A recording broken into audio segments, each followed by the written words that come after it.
Henri Buzicazo, bonjour. Bonjour.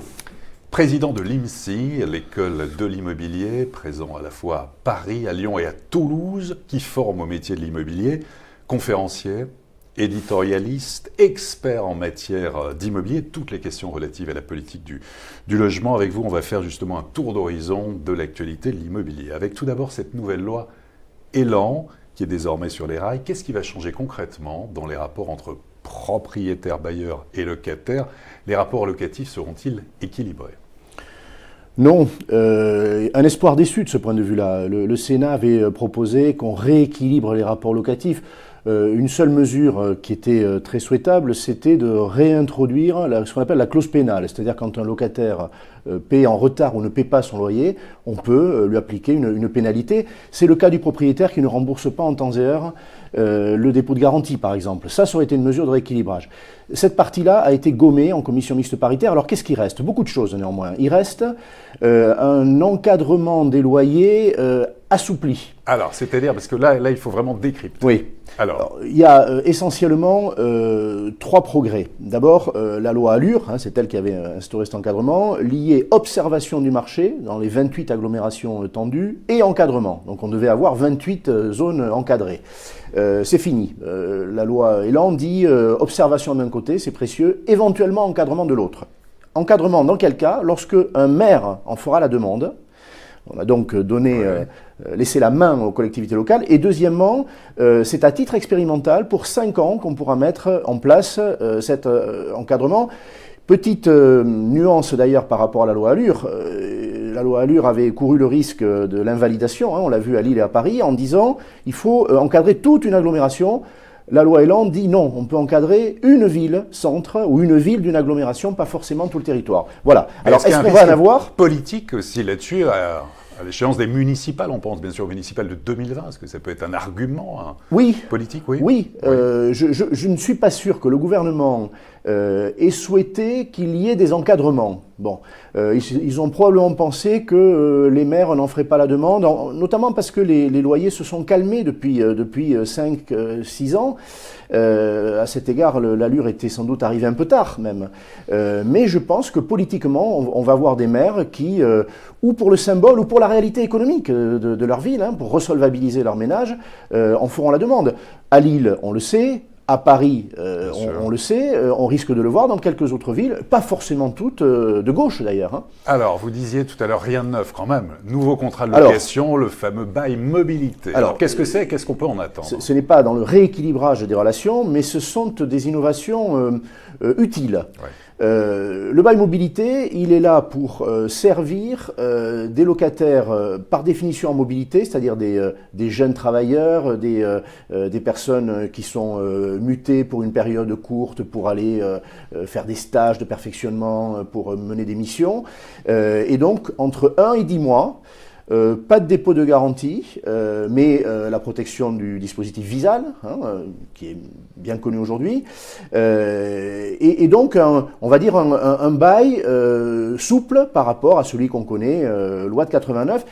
Un autre bail dont on ne parle pas assez, qui est créé par la loi Elan, c'est ce contrat intergénérationnel. Ça, c'est très intéressant. Ouais. Ça consiste à dire qu'une personne qui est propriétaire ou locataire, dans ce cas-là elle peut sous-louer, peut accueillir chez elle, dans une pièce de son logement, on pense particulièrement aux personnes des 3e et 4e âges, quelqu'un de jeune, de moins de 30 ans, au terme de la loi, et une partie de la location pourra être payée en service à la personne, accompagnement, ça va permettre le maintien à domicile, ça va permettre de rompre la solitude d'un certain nombre de personnes dans nos villes. Ça, c'est une formule qui est vraiment très intéressante. On en a très très peu parlé lorsqu'on a parlé de l'Élan. Absolument. Alors cette loi Elan, si on revient à ce qui était initial au départ, c'était de provoquer un choc d'offres et de construire là où sont véritablement les besoins pour permettre de faire baisser les prix. Est-ce qu'elle est à la hauteur de ses ambitions? Vous remarquerez qu'on ne parle plus dans le marketing politique qui accompagne la loi Elan, ou qui accompagne le projet de loi, de choc d'offres. Ouais. Très vite, le président de la République, ceux qui l'entourent, n'ont plus utilisé l'expression. Pourquoi? Parce que les professionnels ont fait remarquer que les outils qui étaient dans le projet de loi, Et il y a des très bonnes choses en matière d'urbanisme, de construction, qui viennent alléger, simplifier, aller mettre du temps à s'installer, et que ce qui est à proprement parler un choc, hein, c'est-à-dire l'instantanéité de l'apport de l'offre, on n'y assisterait pas. Voilà. Donc non, pas un choc d'offre, mais il faut être tout à fait honnête, dans les 3, 4, 5 années qui vont suivre l'entrée en vigueur de la loi, on va avoir probablement matière à dynamiser la construction, parce qu'il y a beaucoup de freins qui sont levés. Par exemple, une meilleure lutte contre les recours malveillants. Hein, l'allure avait commencé, l'élan continue. On renforce aujourd'hui l'arsenal pour contre les recours abusifs. Encore 30 000, on dit, 30 000 logements 30 000 bloqués. logements par an ne sortent pas de terre parce que des associations de riverains ou d'une autre nature intentent des recours abusifs, on dit aujourd'hui malveillants, parce qu'ils sont malveillants, avec des finalités financières pour négocier avec le promoteur ou la municipalité.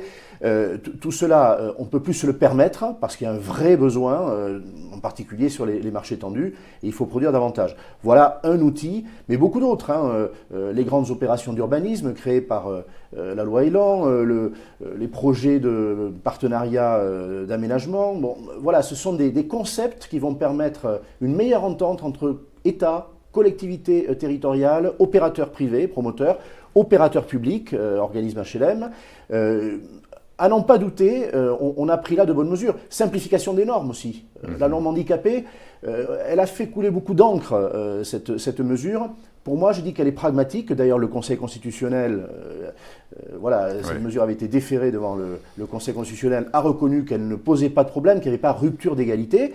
Simplement, d'une autre manière, plus pragmatique, et en disant il faut 20% de logements directement accessibles et 80% dans un programme qui seront convertibles, on répond à ce besoin de respecter évidemment les personnes à mobilité réduite.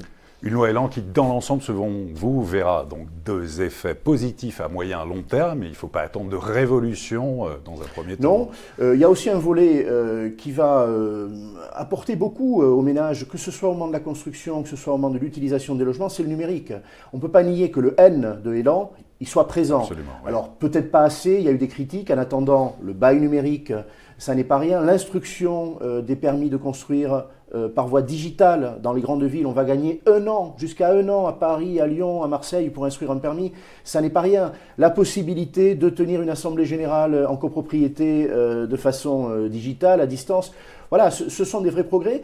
Pour moi, je trouve que le Parlement et le gouvernement, ensemble, en presque un an, auront fait un travail tout à fait honorable. Ce sont près de 250 articles, un peu moins après les retraits du Conseil constitutionnel, 230 articles, qui touchent à tous les compartiments du jeu. Il y a eu un vrai travail de fond. L'activité immobilière se porte bien. L'an dernier, on a battu des records, 968 000 transactions dans l'ancien. Cette année, les notaires nous disent on est déjà à 950 000 ventes dans l'ancien. On vend, on achète des maisons, des appartements. L'activité se porte bien. Selon vous, c'est toujours tenu par ce dopant qui est les taux d'intérêt. Est-ce que ça peut durer longtemps comme ça ? Je ne crois pas que ce soit le seul déterminant. C'est un des leviers, mais bon. Bien sûr, puissant, et depuis maintenant plusieurs années, 6-7 ans, et on voit que les taux ne s'arrêtent pas de baisser. Bon, très bonne nouvelle. Mais il faut dire aussi qu'il y a aujourd'hui des aides qui sont puissantes et qui sont là, non pas pour dépenser l'argent de la collectivité, mais pour atténuer une douleur fiscale. On parle au moment où il y a des revendications fiscales des Français, on peut le comprendre. Il y a un manque de visibilité, la taxe d'habitation est supprimée, mais on ne sait pas si elle est financée, on ne sait pas si elle va faire augmenter la taxe foncière. Donc on voit que le gouvernement n'a pas réglé les problèmes de poids de la fiscalité sur le logement, et au même moment, il réduit le budget du logement. Il l'a fait de près d'1,5 milliard dans la dernière loi de finances. Celle-ci est en train de s'examiner. On ne sait pas quel destin elle va donner au logement. En tout cas, un prêt à taux zéro fort, un dispositif Pinel fort, on en a besoin. C'est aussi ça qui a permis d'avoir le niveau de mise en chantier qu'on a connu et qui est en train de fléchir. Et s'agissant du manque de visibilité fiscale, on voit aussi que dans l'ancien, dans un certain nombre de grandes villes, on a un ralentissement. Donc tout ça est très fragile. Et il faut que le gouvernement ne cesse de considérer que c'est un centre de coût, le logement. Hein. On rappellera une réalité, 41 milliards d'aides, c'est beaucoup, 74 milliards de rapports annuels pour l'État. Donc l'équation, elle est de toute façon bonne.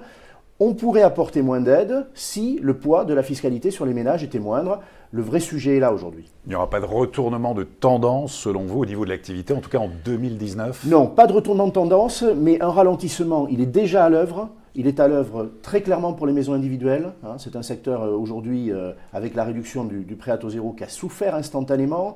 Les logements collectifs ne se construisent pas au même rythme non plus. Les dépôts de permis de construire ne sont pas aussi vigoureux.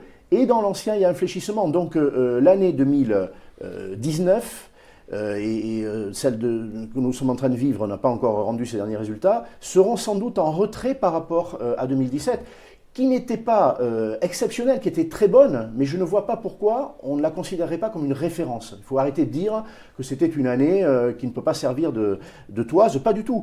Les besoins en logement, ils sont à hauteur d'1 million de transactions par an, ils sont à hauteur de 440 ou 450 000 constructions par an. Ça, c'est l'état des besoins de la France aujourd'hui.